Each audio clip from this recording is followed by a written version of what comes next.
Se você acompanhou até aqui, já percebeu que a história de Daniel é muito mais do que milagre em cova de leões ou livramento na fornalha. Na primeira parte, ele chegou como exilado. Depois se destacou no palácio. Foi promovido, ameaçado, salvo. Mas agora, na parte 4, a coisa muda de tom. Aqui a gente entra na parte profética do livro de Daniel. Aquelas visões que ele teve já com idade avançada, algumas cheias de símbolos, animais, números, anjos, guerras invisíveis, e que até hoje dão o que falar. É o tipo de texto que muita gente pula quando lê a Bíblia. Mas é aqui que Deus revela os bastidores espirituais da história. E se você curte profecia, escatologia, fim dos tempos, segura firme. Bora mergulhar nas visões de Daniel e ver o que Deus mostrou a ele sobre o que estava por vir. Daniel 7 a 12 já. Se passaram anos desde a queda da Babilônia. Daniel agora serve ao novo império, os medos e os persas. Ele já é um senhor de idade, mas sua conexão com Deus está mais viva do que nunca. E é nesse momento da vida que Daniel começa a receber sonhos e visões que são verdadeiros mapas proféticos. A primeira visão vem no capítulo 7. Daniel sonha com o mar agitado, 4 ventos soprando, e do meio das águas saem 4 animais gigantescos, cada um diferente do outro. O primeiro parecia um leão com asas de águia. O segundo era como um urso, levantado de um lado, com 3 costelas na boca. O terceiro parecia um leopardo com 4 asas e 4 cabeças. O quarto era assustador, forte, terrível, com dentes de ferro, e tinha 10 chifres. E aí, no meio desses chifres, surge um chifre pequeno, que tinha olhos de homem e boca arrogante. Daniel fica chocado, mas, antes que pudesse entender, o foco muda. Ele vê tronos sendo colocados e um ancião se assenta. A cena é gloriosa. Roupa branca como a neve, cabelos como lã, um trono de fogo. Milhares o serviam. E aí, aparece alguém como um filho do homem, vindo nas nuvens, recebendo domínio eterno. Ele é adorado. Seu reino não terá fim. Daniel acorda perturbado. Mas a interpretação vem. Os 4 animais representam 4 reinos que vão surgir na terra. O último será o mais destruidor, e dele virá um rei arrogante que vai oprimir o povo de Deus e tentar mudar as leis e os tempos sagrados. Mas no fim, Deus julgará tudo. O reino será entregue aos santos, e o Filho do Homem reinará para sempre. Daniel escreve tudo, mas guarda no coração. No capítulo 8, vem outra visão. Dessa vez, Daniel vê um carneiro com 2 chifres e, depois, um bode com um chifre enorme entre os olhos. O bode ataca o carneiro e vence. Mas, de repente, o chifre do bode é quebrado, e surgem 4 chifres menores. De um deles, sai um pequeno chifre, que cresce, desafia o céu, derruba o santuário e persegue o povo santo. Essa visão é mais específica, e o anjo Gabriel vem explicar. O carneiro são os medos e os persas. O bode é a Grécia, e o chifre grande representa Alexandre, o Grande. Os 4 chifres são os 4 generais que dividiram o império depois da morte de Alexandre.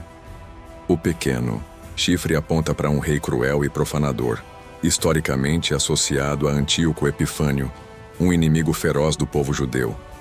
Mas, mesmo esse rei será destruído não por mãos humanas. Daniel desmaia com a visão. Fica dias doente, porque ele não está só vendo história.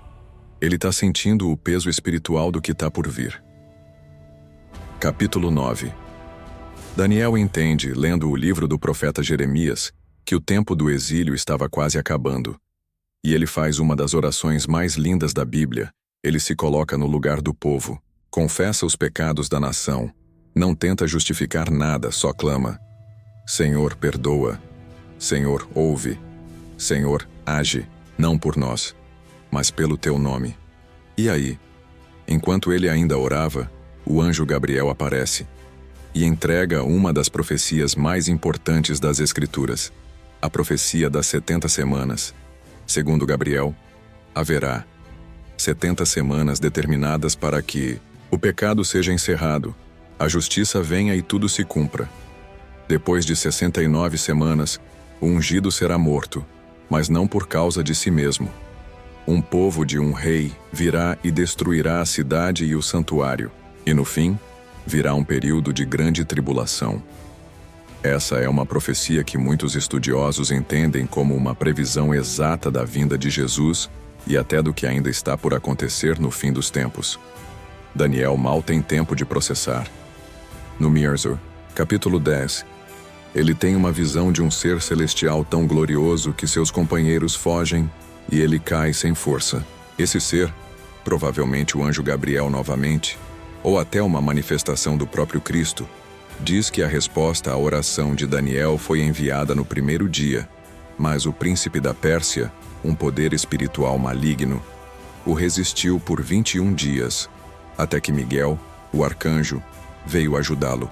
A gente descobre que há guerra no mundo invisível, enquanto a gente ora no mundo visível.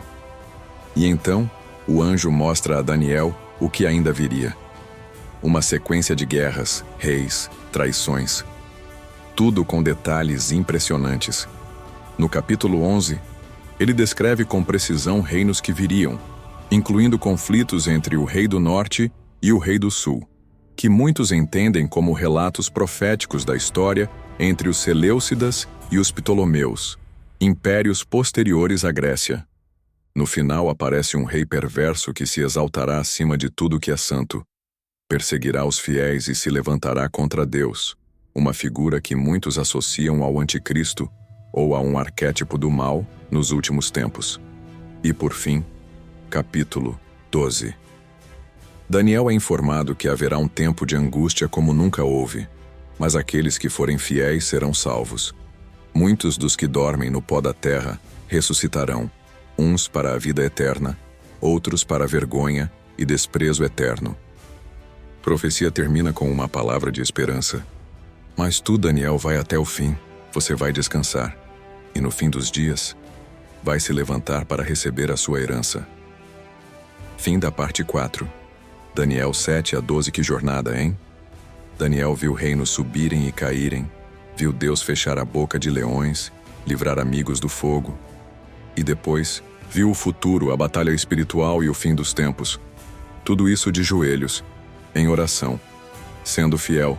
História termina, mas o impacto dela continua até hoje. Se essa história falou com você, não pare por aqui. Aqui no canal você encontra outras partes dessa série e muitas histórias bíblicas contadas de um jeito que conecta fé, contexto e coração. Assista a outros vídeos agora mesmo. O próximo pode te surpreender ainda mais. E claro, se inscreva no canal e ative o sininho para continuar recebendo conteúdos como esse. Porque a Bíblia não é só um livro antigo, é uma história viva, e ela continua.